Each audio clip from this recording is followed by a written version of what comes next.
If anybody, while you're walking up, if you want to give it a whirl. And another great one is to hop backwards. Maybe spin around 10 times before you do it. Be careful. All right. So anyway, last week we heard about Jesus' most important miracle. All right. We heard about the feeding of the 5,000, and we learned that it's the only miracle that shows up in all 4 Gospels.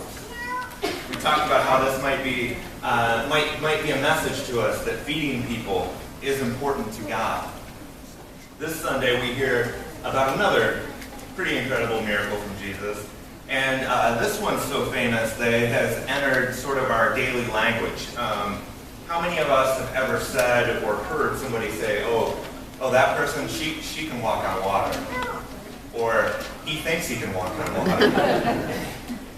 This story only shows up in 3 of the Gospels, all right? It shows up in Mark, John, and Matthew in different forms.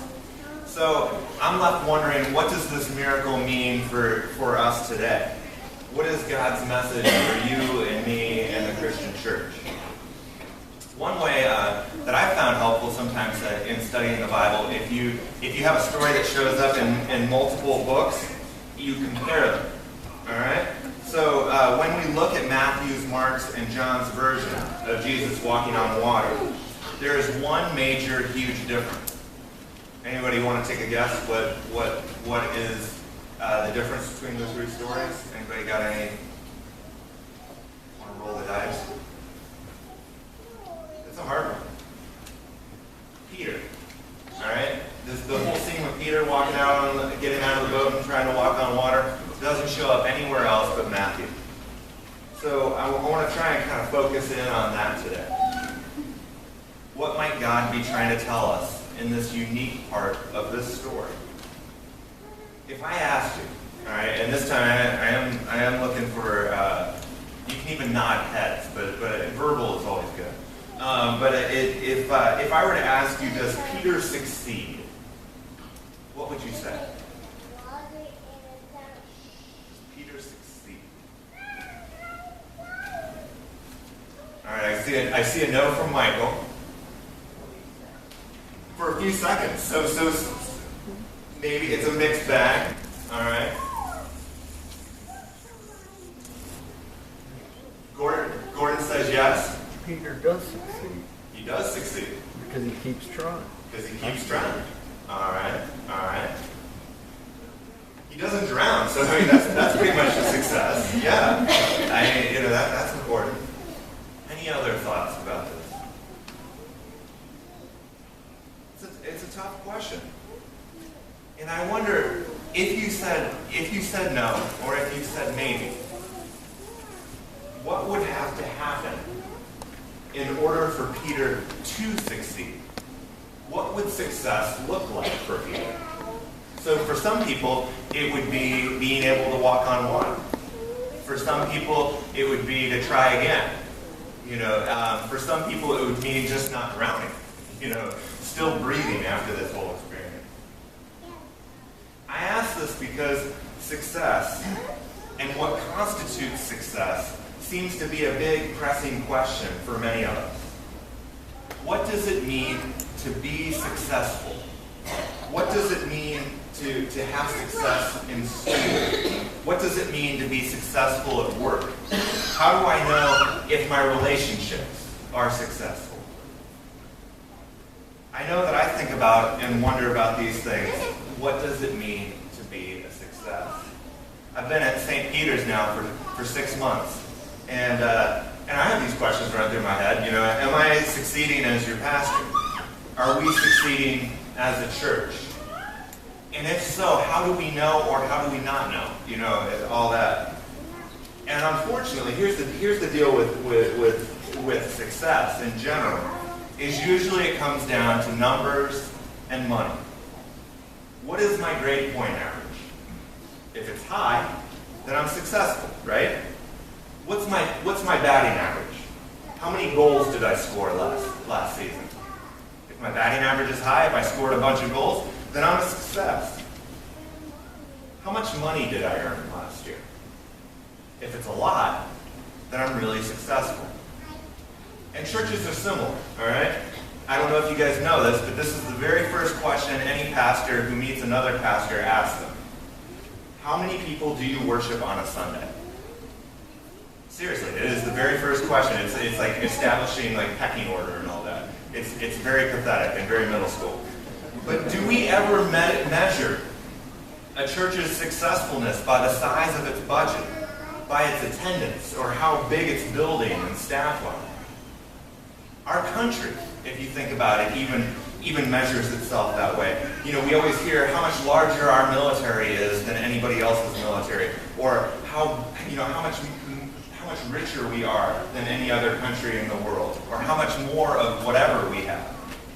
So I'm left to wonder, is this a good way to measure how successful we are, how successful our church is, or how successful our country is? Maybe we need a different definition of success. Maybe we can look at Jesus' actions and his ministry to shape our definitions of successfulness. All right, I've heard this story preached a lot of different ways, and I've preached it a lot of different ways, actually. But one of the ways that I've heard this story preached is we just need to keep our focus, our faith, and our eyes on Jesus, and all will be well. That's not true. How many of us know someone or have encountered it ourselves, somebody who's good and godly and humble and faithful, and yet they die too soon, or they get a horrible illness, or their relationships fall apart? The point is to have enough faith to, if the point is to succeed by walking on water, by having enough faith, why doesn't anybody ever try it again? All right, why is it only told in Matthew here, and why does Peter do it once and then never ever try it again? I mean, if you look at the book of Acts, all right, the disciples repeat a lot of Jesus' miracles. They feed people, they minister to people, they even raise somebody from the dead, all right? But no one ever tries to walk on water again. So what is the point of this story and of this miracle? And I wonder if we have to ask a few basic questions. The first question I have is why is Jesus walking on water? What's he doing?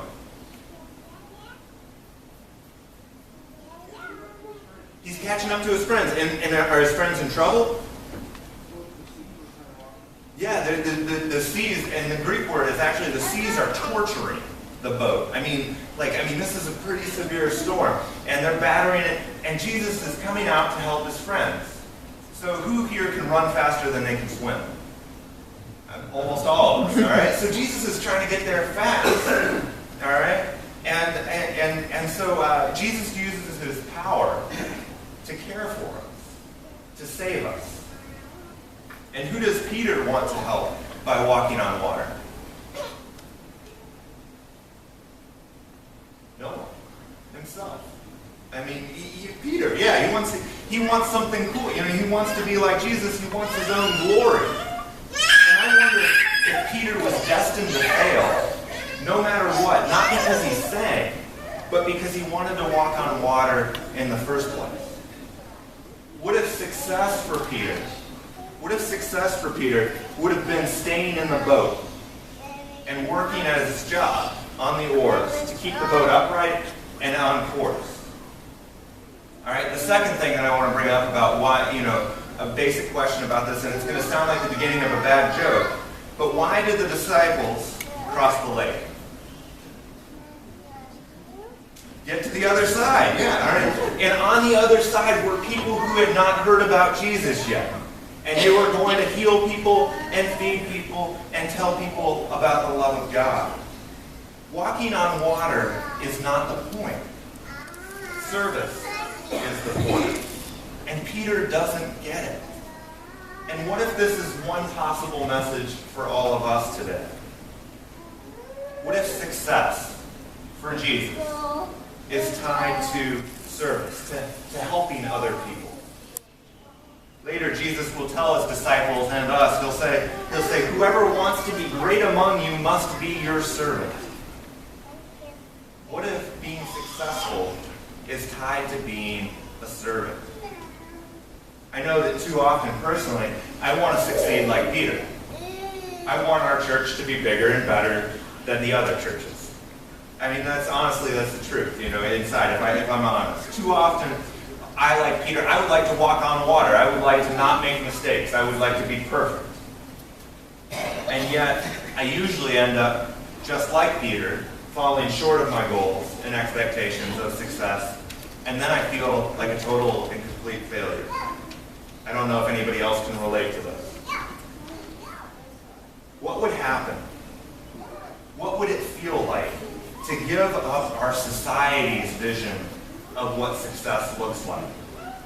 What if we stopped counting how much money people made? All right? What if that wasn't how we measured who was rich? And we started spending time playing games and reading books with children? What if we stopped trying to get ahead and get a new title at work and started visiting older adults who don't have anybody, who are stuck at home or ill? What if our churches stopped counting attendance? That number up there on the board. What if we stopped doing that and focused on giving ourselves away in service? What if Christians demanded that our country spend less on our military than on feeding people around the world? The point is not walking on water. It isn't about fame, it isn't about money, and it isn't about power. The point is getting across the lake safely to do ministry, to provide healing, to offer God's forgiveness to everyone. Yesterday, I don't know how many of you got to experience it. There were a lot of you there, but people from St. Peter's and people from other churches and faiths took up an act of love and mercy. People walked, and actually they're still walking, I think they haven't wrapped up yet, to promote awareness, stand in solidarity with survivors, and raise money to find a cure for cancer. Kids from 2 years old, I believe, to some of our more mature adults who are in their 70s and 80s, walked and made bracelets and went to Thanksgiving dinners, wrote checks, served halushki, and did many other things so that all who suffer from cancer won't have to suffer alone. Mother Teresa once said that it is impossible for us to do great things. She said we can only do small things with great love and mercy. And I want to ask all of us, how might God be calling each of us to small acts of love and mercy each day? Go in peace to love and serve the Lord.